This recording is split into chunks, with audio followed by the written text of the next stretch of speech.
کاش کبوتر می بودم، پر می زدم سوی تو،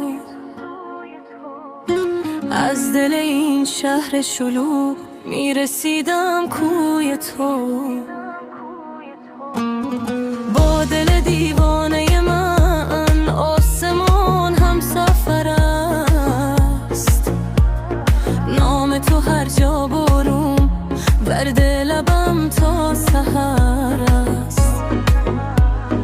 وقتی که میخندی تو دنیا چراغان شود، دل با نگاهت هر شب مست و خرامان شود. کاش کبوتر می بودم دور سرت می چرخیدم، با پر عشق خودم سوی دلت می پریدم.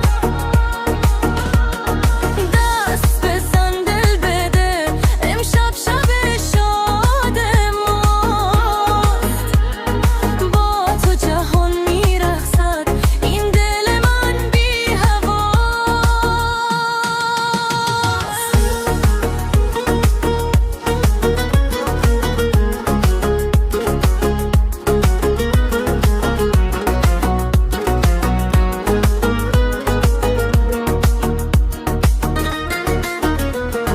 ضرب آهنگ که زد قلبم تن تر میزنه،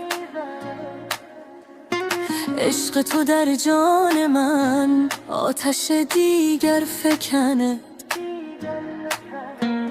چشم تو دریا شده غرق تماشای تو هم، هر نفس و هر قدمم با تو و شیدای تو هم.